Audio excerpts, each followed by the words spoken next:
de paz no meio da tempestade. Sábado é um oásis no meio do deserto, porque é aqui onde nós temos um encontro marcado com Deus. Seu amor cura as feridas do coração, as promessas de Deus que aliviam os fardos da vida. E é maravilhoso encontrar o verdadeiro descanso, reavivar nossa esperança, nossa fé naquele Deus que faz nós viver cada sábado um pouquinho do que vai ser a eternidade ao lado de Jesus. Por isso, estamos muito felizes, desfrutando cada momento deste dia maravilhoso, separado por Deus desde a criação do mundo. Feliz sábado. Abraço para você, Deus te abençoe muito. E vamos abrir agora a palavra de Deus, vamos alimentar nosso coração com as promessas de Deus. E antes de abrir a palavra de Deus, vamos pedir que o Santo Espírito, o Espírito Santo, possa colocar essas verdades em nosso coração. Vamos orar. Pai querido, muito obrigado pela oportunidade que temos hoje de abrir a Tua palavra. É maravilhosa. Ela é uma luz para o nosso caminho. Agora eu peço que Teu Santo Espírito possa colocar a Tua graça em nossa vida, possa colocar a doçura da Tua graça para tirar a amargura do Espírito. E agora nós vamos submeter nossa vontade à vontade da Tua palavra. Por isso queremos que a Tua palavra não somente esteja em nossa mão, mas agora esteja em nosso coração. Em nome de Jesus. Amém. Muito bem. Abra por favor a sua Bíblia no livro do Apocalipse, capítulo 3, verso 21. Vamos ler juntos, tá bom? Pegue a sua Bíblia. Tem você uma Bíblia na sua mão? Muito bem. Vamos então a ler Apocalipse, capítulo 3, verso 21. Diz assim a palavra de Deus: ao vencedor, dar-lhe-ei sentar-se comigo no meu trono, assim como também eu venci e me sentei com meu Pai no seu trono. Olha só, que linda promessa. Eu acho que o maior sonho de todo cristão é viver para sempre ao lado de Jesus. É o meu maior sonho. Tem outros sonhos na vida, mas o maior de todos é viver ao lado de Jesus. Você sabe que no livro do Apocalipse, Deus apresenta 7 promessas, mas todas as promessas são somente para aquele que vence. A última promessa é esta que eu li para você, a promessa do vencedor. Se você vence, então você vai se sentar no meu trono. Na verdade, a promessa feita para a última igreja, do livro do Apocalipse, inclui também as outras promessas que Jesus já falou nos capítulos anteriores. Só que aqui tem um assunto muito importante. Você tem o sonho de viver pela eternidade com Deus? Você sonha com a volta de Jesus? Então você tem que ser um vencedor. Mas vencer quê? E eu lembro para você uma coisa: não há vitória sem luta. Não há trono sem vitória. O apóstolo Paulo vai dizer o seguinte: não há coroa sem batalha. Então, se nós queremos sentar ao lado de Jesus, lá no céu, para sempre, nós temos que ser vitoriosos. Vencer, sim. Que vamos vencer? Nós já sabemos que o nosso maior inimigo é o diabo. Nosso inimigo é nossa natureza de pecaminosidade também, que nos leva longe de Deus. Mas aqui diz que ao vencedor, que coisa você tem que vencer? É possível que você esteja assistindo agora esse programa e diz assim: olha só, para mim o céu não é. Eu já tentei na minha vida vencer, eu tentei a vitória, mas sempre caí derrotado. Faz uns dias, eu recebi nas minhas redes sociais no meu Instagram uma mensagem que realmente deixou muito triste. Olha só, a mensagem dizia o seguinte: eu apenas caí de novo, me sinto escravo. Sempre que prometo não vou mais cair, acabo afundado novamente. Luto contra um pecado que sempre me vence. Não mereço o céu. Estou perdido. Preciso ajuda. Como dar uma resposta para uma pessoa que se sente perdido e uma pessoa que pensa que não merece o céu? Porque muitas pessoas acham que ao céu as pessoas vão chegar pelos seus próprios méritos e esquecemos que chegamos pela graça de Deus. Quando li a mensagem, eu imaginei o diabo, os demônios, os anjos do mal, aplaudindo, dizendo: novamente caiu. Ele não merece o céu, novamente está derrotado. Mas também lembro as palavras de Jesus, no livro de Mateus capítulo 5, onde diz: felizes os que choram, porque eles vão receber consolo, conforto de Deus. Mas chorar por quê? Felizes aqueles que reconhecem a sua necessidade e não estão contentes com a vida que eles têm. Eles querem mudar, mas estão na luta da vida. Nessa luta, às vezes caem, levantam, voltam para cair, mas estão lutando na vida e choram, pedindo ajuda a Deus, porque não sabem como mais vencer. Você sabe que coisa é o irônico? O irônico é que enquanto milhares de pessoas estão chorando porque reconhecem sua condição fraca, tem outras milhares de pessoas que já se acostumaram ao pecado. Faz algum tempo, um jovem falou para mim: pastor, você acredita que um pecado assim muito pequeno tire minha vida do céu? Olha só, o ser humano perde a sensibilidade e acha que tem categoria no pecado: pecado maior, pecado menor, pecado pequeno, pecado grande. Lembre uma coisa: todo pecado afasta você de Deus, e se você está afastado de Deus, está afastado da vida, e você está caminhando na terra da morte. Todo pecado faz que o coração se faça um coração insensível. Todo pecado é perigoso. Não estou falando aqui do tamanho do seu pecado, senão de quanta necessidade você tem de Deus. Porque se você reconhece que é um pecador, é quando mais precisa de um Salvador. E glória a Deus por aqueles que têm uma visão correta da vida, aqueles que dizem: eu sou miserável e pecador, por isso eu preciso da graça de Deus todo dia. Tem muitas pessoas que sofrem. Conheço de perto muitas pessoas como lutam na vida, tentando vencer alguma coisa, algum pecado. Sempre caem e choram e estão diante da presença de Deus. Mas também conheço outras milhares de pessoas que dizem: olha só, eu sou quase perfeito.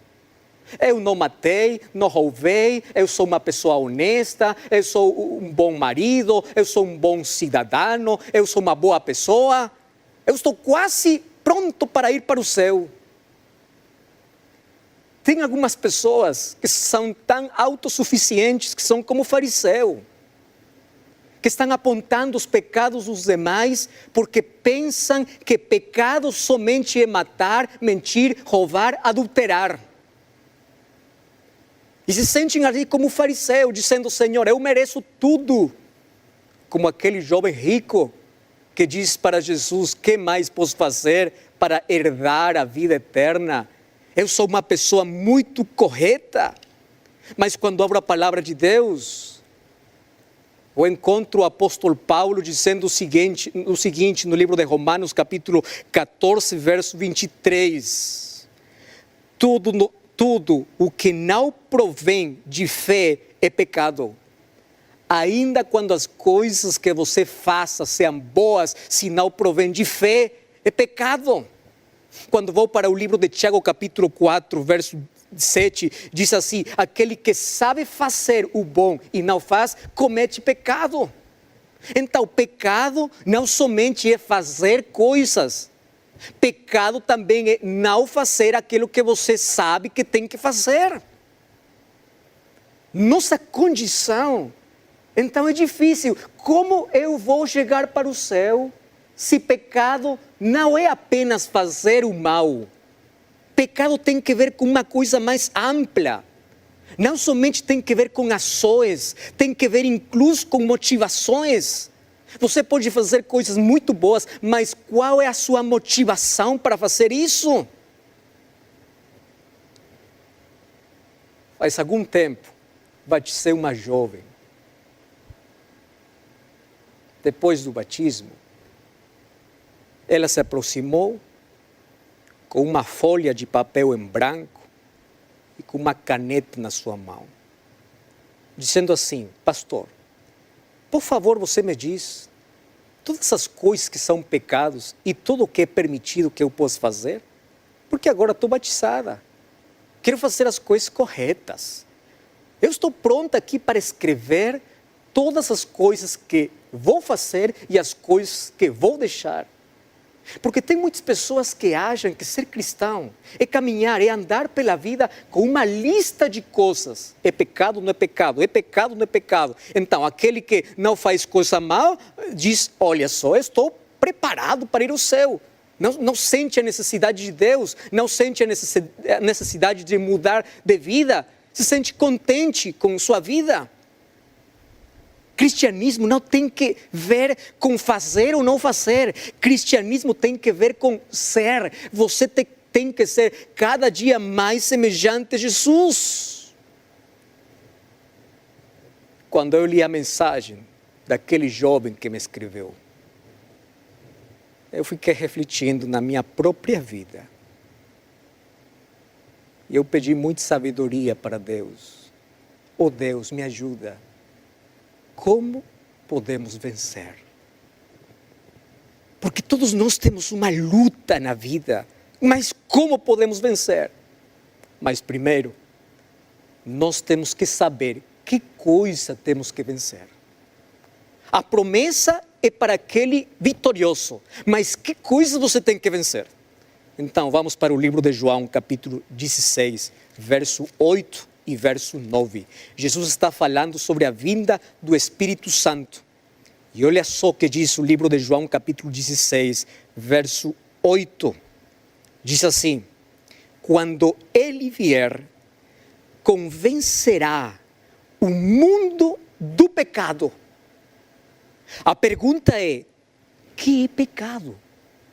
E o verso 9 diz assim: do pecado, porque não creem em mim. Então, se você não crê em Deus, não tem um relacionamento próximo com Deus. Jesus definiu aqui a palavra pecado. O Espírito Santo vai convencer de quê? De pecado. Que coisa é pecado? Pecado é viver afastado de Deus, ainda quando você possa fazer coisas boas na vida. Pecado é não crer em Deus. E porque você não crê em Deus, você vive longe de Deus. Você pode ir para a igreja, mas viver longe de Deus. Você pode ser uma pessoa muito admirada por todo mundo, mas viver longe de Deus. Você não pode matar, não pode adulterar. Você pode ser uma pessoa boa e admirada por todas as pessoas, mas se você vive longe de Deus, você está em pecado. A palavra pecado está muito relacionada com uma palavra que gosta muito a nossa natureza humana, e a palavra independência. O ser humano quer ser independente, quer ser livre, e se afasta de Deus. Traz uma falsa liberdade. Gosta muito de viver afastado de Deus. Olha só, se você hoje acordou muito cedo. Primeira coisa que você fez foi ali revisar a sua agenda, correr para o trabalho, fazer isso ou outra coisa, e você não passa tempo com Deus. Esse dia você está afastado de Deus. E esse dia que você está afastado de Deus, você está vivendo pecado, porque pecado tem que ver com separação de Deus, independência de Deus. Não tem que ver somente com ações que você faça. Tem que ver com quão próximo ou quão longe você esteja de Deus. Isso é pecado. E quando a Bíblia fala, você tem que vencer uma vida longe de Deus para estar mais próximo de Deus. Tem que vencer as desculpas que você coloca na vida para não se aproximar a Deus. Às vezes nós lutamos muito com os frutos, quando nós temos que revisar a raiz, e a raiz de nosso problema é uma vida afastada de Deus. E por que uma pessoa vive afastada de Deus? Porque uma pessoa acha que é muito inteligente, que tem força para lutar e vencer sozinho na vida. E por isso, uma pessoa acha que ele tem força para sair sempre em frente, até que um dia cai no chão. Até que um dia ele diz, agora preciso de Deus, mas quando tudo está acabado, quando tudo está destruído, quando já abriu feridas na sua vida, porque viveu independente de Deus, longe de Deus. Lembre comigo uma coisa. Lúcifer, lá no céu, que pecado cometeu? Ele não adulterou, não roubou, não matou.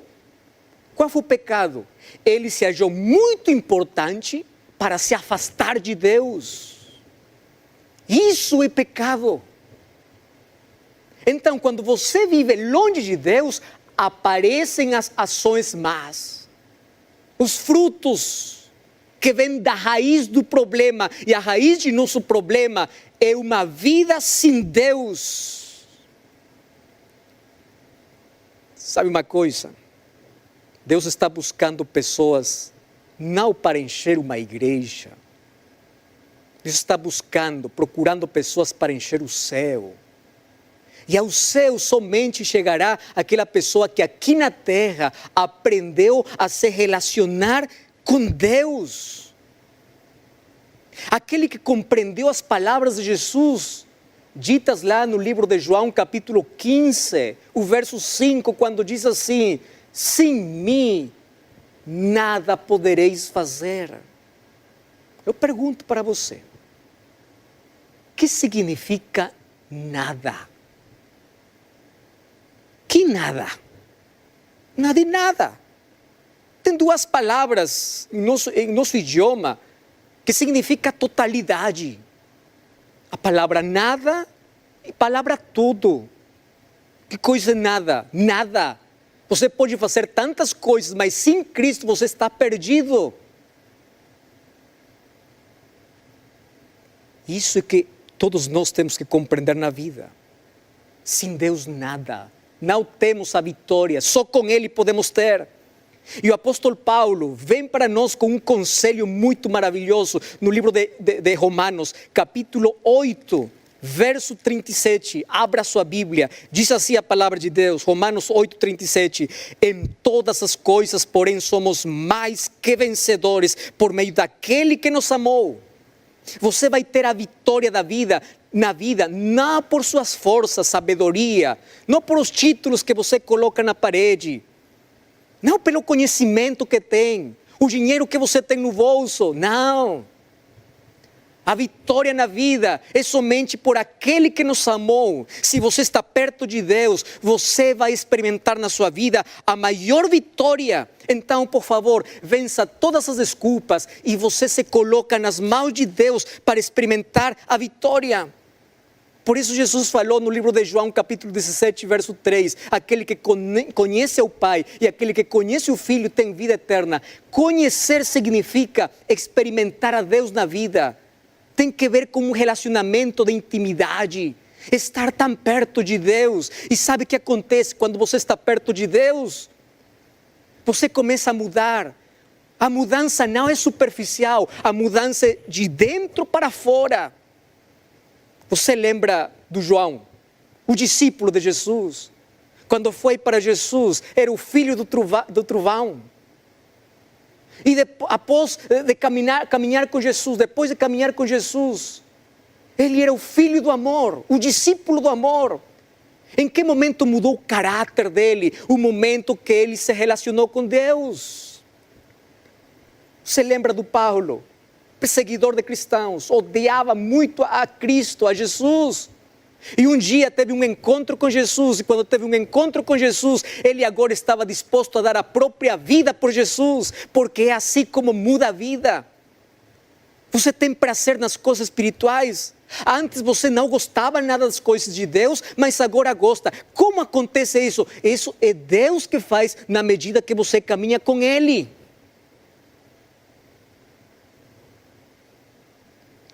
Faz algum tempo, um irmão da igreja, que era líder da igreja local, falou para mim: pastor, você não sabe quem era eu antes de ser cristão. Eu era um bêbado.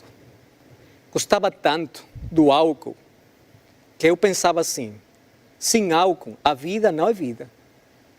E olha só, agora quando eu estou ali perto do álcool, aí o cheiro do álcool, olha, eu já tenho uma coisa assim na minha vida. Como eu pude viver muito tempo?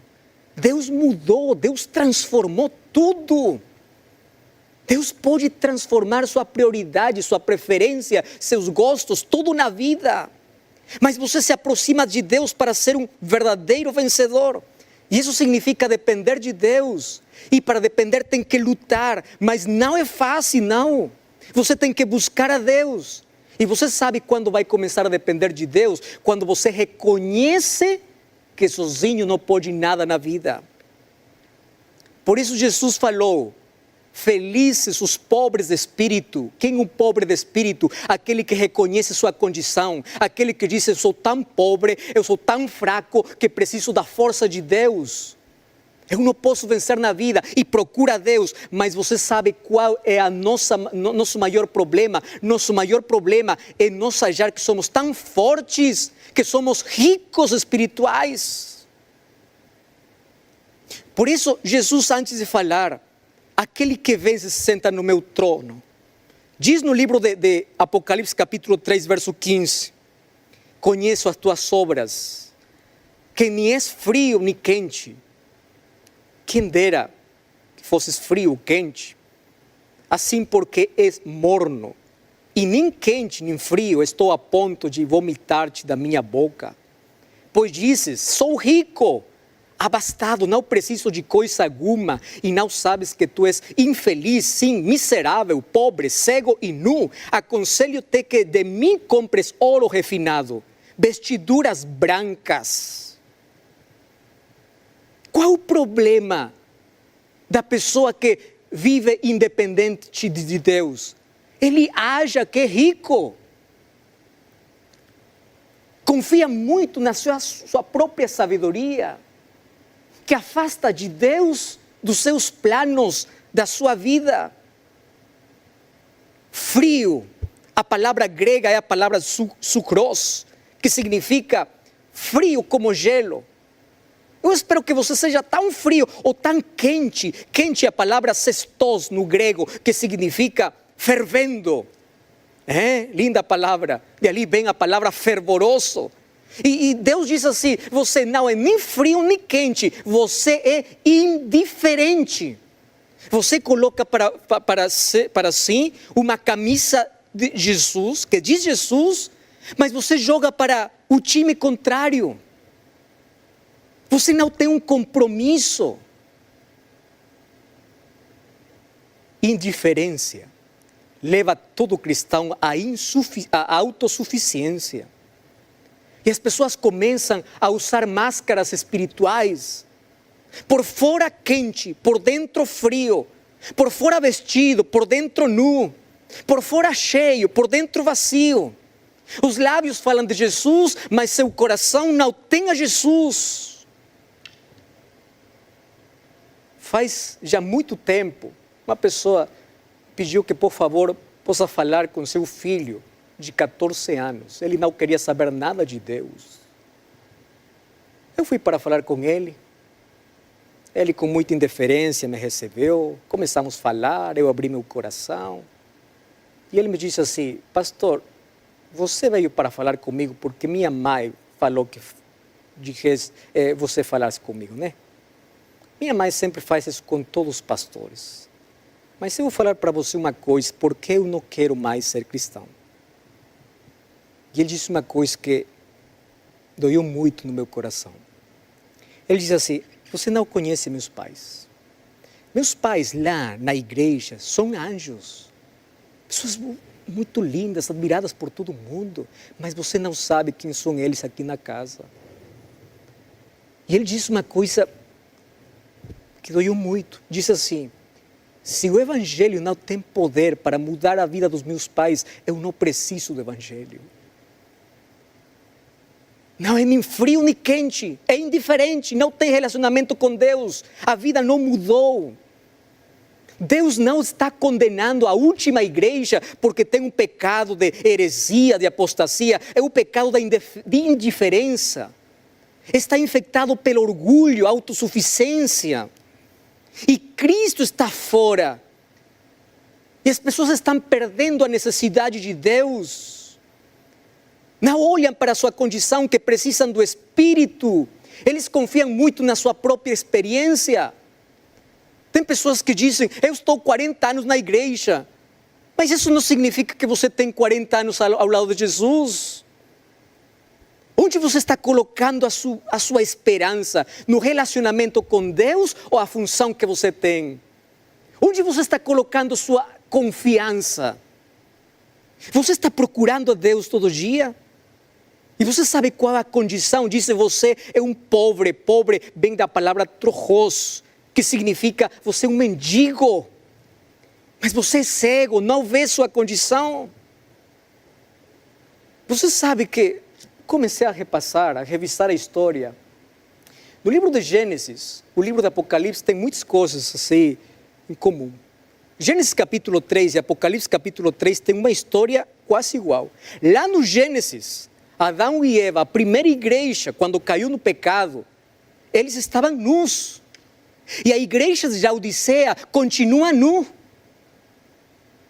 Para ambas pessoas, a solução é Jesus. Lá no Éden, Adão e Eva se esconderam de trás da árvore. Aqui no Laodiceia, a última igreja, a igreja se esconde de trás da porta. Jesus continua de lado de fora.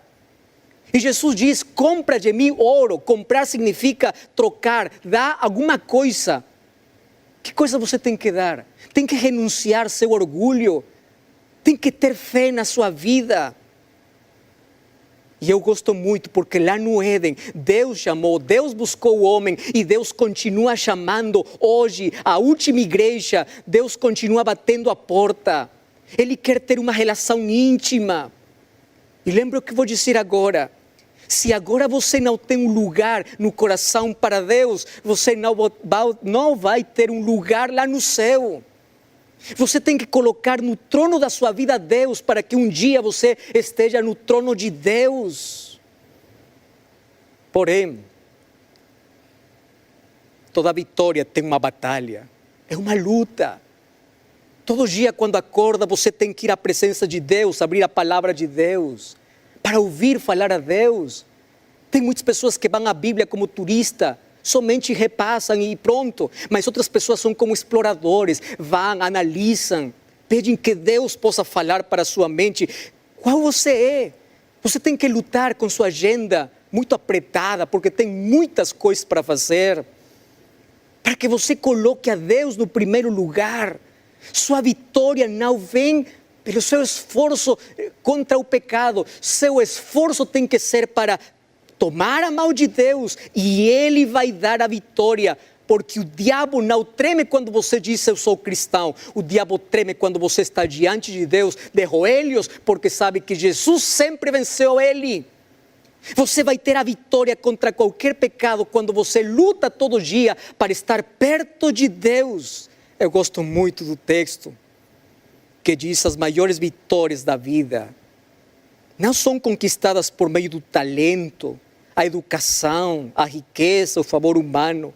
São alcançadas na câmara de audiência com Deus. Lembra uma coisa: religião sem relação, sem relacionamento é vazio. Uma vida